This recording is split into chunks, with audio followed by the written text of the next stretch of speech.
Morning, Patriots. Me again, Shannon Fox here, Devoted Patriots 2 channel. I was drinking a little coffee this morning, trying to get woke up. I'm fixing to get out there and bust a move on my junk.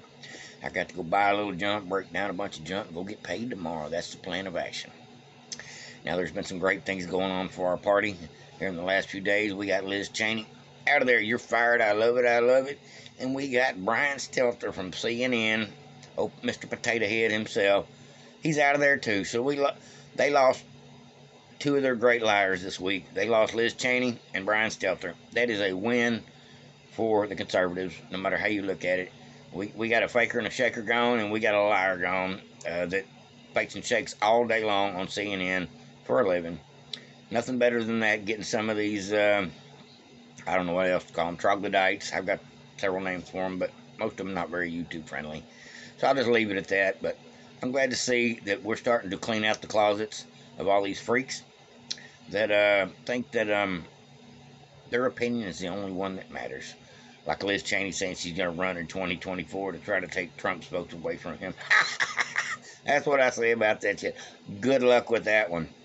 I'm a wholeheartedly Trump supporter. If you're not, I apologize. But over here on this channel, whether you support Trump or not, you're still welcome.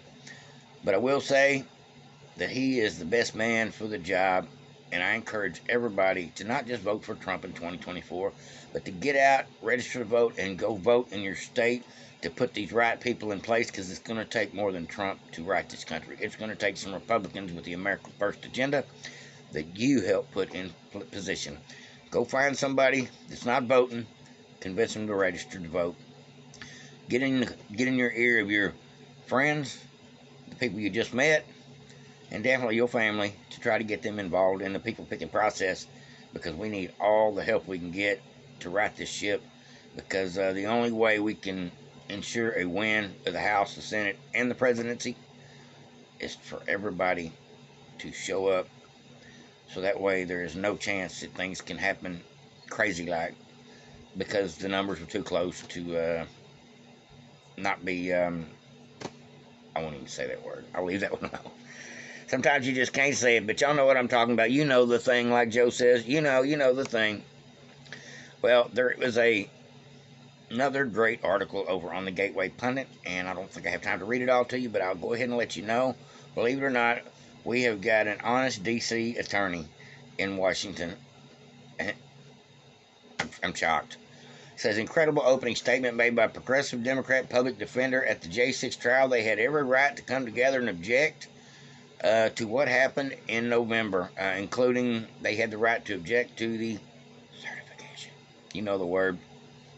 I can't believe she said this. This was actually a leftist attorney, and I just assumed that she would be like the rest of them, not hearing these guys casing, trying to get them to plead guilty to charges that most of them didn't even do. But at any rate, it was pretty surreal to witness a progressive Democrat public defender to stand up for the constitutional rights of a Trump supporter. Boy, that is almost like a Twilight Zone episode at this point. In Washington, D.C. federal court this past week. Although some will say Natasha Taylor Smith was just doing her job by defending her client, Kyle Fitzsimmons, she is a rare exception to the rule, and that is no joke. Many J6 Republican defenders have completely neglected their clients, just waiting on them to be hung out to dry. Now, says Taylor Smith had set a tone for the trial and revealed her fighter instincts with her opening statement in defense of the J6 prisoner, Kyle Fitzsimmons. And I can't actually read you the whole thing because of what she's saying about 2020. But I will leave you a link in the description below. But she does say, let me see if I can word salad this up a little bit for you folks, just to let you know what she was talking about. She says, in the case of what happened in the United States, where there's smoke, there's usually fire. Y'all know what I'm talking about. You know the thing. And she says,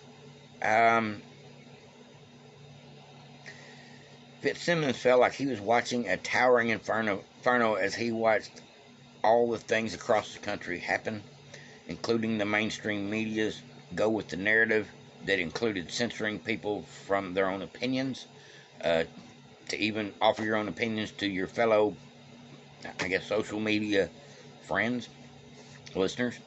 people like me trying to push out the truth and getting squashed for it. Well, she says this is what this country is all about. This is what our nation was built on. She says this guy has every right to object to something he doesn't believe in. That is his constitutional right. Now, but the overreaching theme of that rally was that there was a legitimate and legal path for objection to the certification, and that was what was happening inside the Capitol with the state of Arizona, with Ted Cruz, which was the very first state to go before this, minutes before the windows got broke in that building. And so that kind of screwed the pooch for us on the deal, and I have to say, I believe it was all a big setup.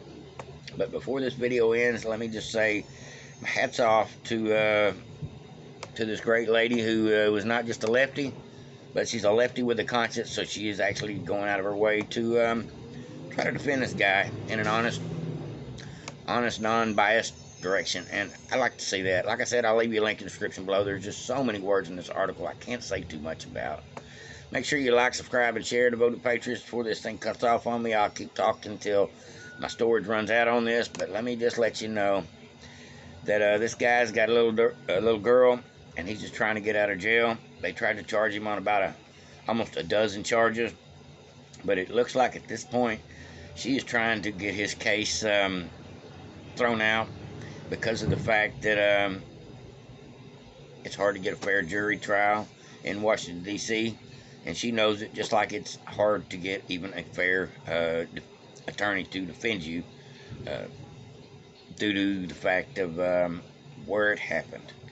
Being in D.C. D.C. is about one of the leftist places in the whole world. I mean, it's right up there with San Francisco as far as I'm concerned. I think it's 90% lefties up in D.C., and that's part of the problem. But at any rate, I just want to give a shout out to this public defender that actually went the extra mile to stand up to the swamp and say,